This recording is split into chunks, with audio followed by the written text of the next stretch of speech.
Hi everyone, in this video I will show you how the procedural problems of Planetary Life are made using realistic simulations, from the creation of a sphere's geometrical mesh to how everything gets simulated to give a unique look.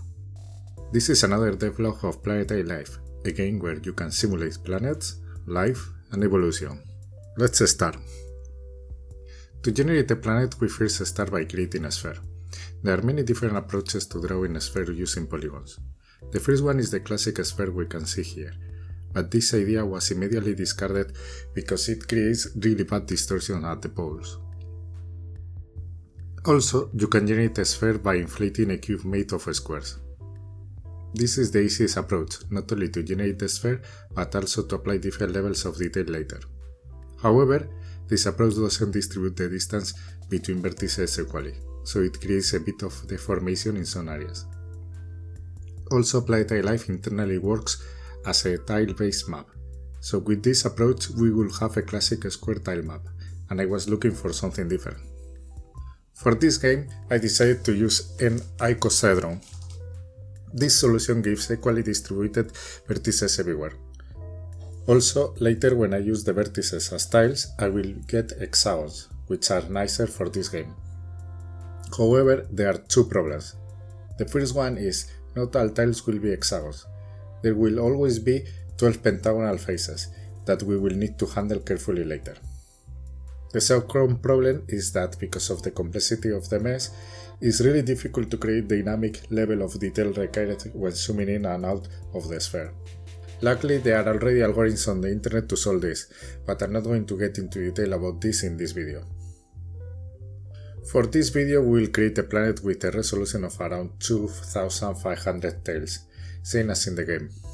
This is because the simulation is running all the time in the game to reflect player changes, so with higher resolutions the game can struggle on some low-end pieces. Now that we have our sphere, it's time to create the terrain. Usually procedurally generated planets use noise textures to create their worlds, but this time I wanted to try a new approach, something based on realistic rules. For the terrain generation, I wanted to simulate tectonic plates. Tectonic plates are large, rigid pieces of Earth's crust that move, causing the formation of continents and oceans. So the first step was to divide all the tiles into plates. I started by assigning some random starting points all over the planet, and then expanded those points at random speeds, all of them at the same time, until the entire planet was filled, generating plates of different sizes. At the same time all areas were divided into plates, they get assigned each one a random movement direction and a height change. First I applied the height change, which either elevates or lowers the terrain.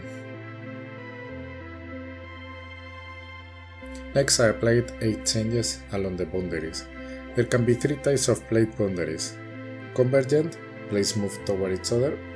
Divergent, plates move away from each other. Transform, plates slide past each other. For these simulations, we will mainly focus on the convergent and divergent cases. By applying those, we can create continental rifts or mountain ridges, depending on the movement direction or on collision between tectonic plates. With our planet's terrain saved, it's time to add some water. The usual approach is to create a layer to simulate the oceans. This layer is typically set as the same elevation across the entire planet, but in this case I wanted to make a planet that follows natural rules, so having seas at different altitudes should be possible. To achieve this, I use a super basic fluid simulation, where water moves and spreads to neighborhood tiles if it's at a higher altitude. This makes the water flow into lower areas and spread uniformly across the planet. Let's say we add the same amount of water to all tiles, and then let the simulation run for a few cycles to move all the water into its final positions.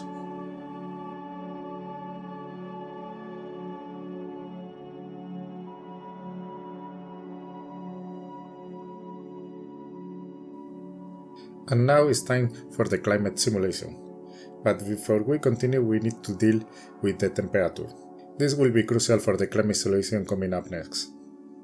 You are going to calculate the temperature per tile following these rules. Everything starts with a fixed base temperature, depending on the planet's distance from the Sun. We adjust the temperature based on the planet's axial tilt, in other words, based on the rotation and which tiles are close to the Sun than others.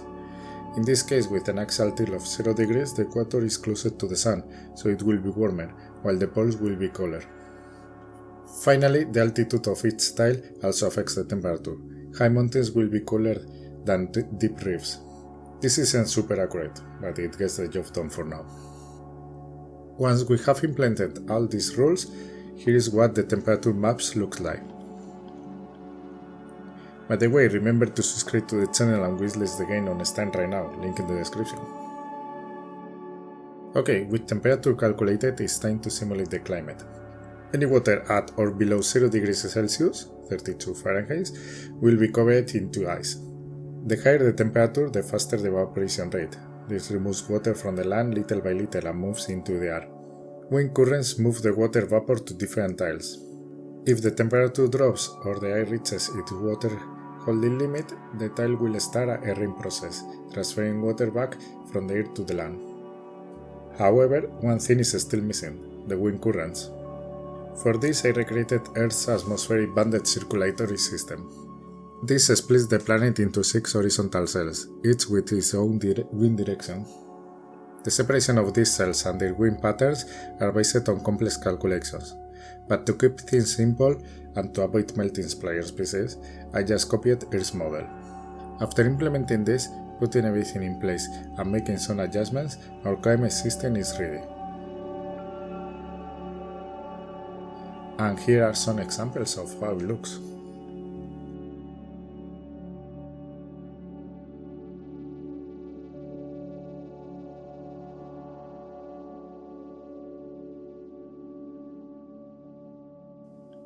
Planetary life takes more factors into account when simulating planets, such as dust in the air, cloud and surface albedo, and rainfall areas and rates.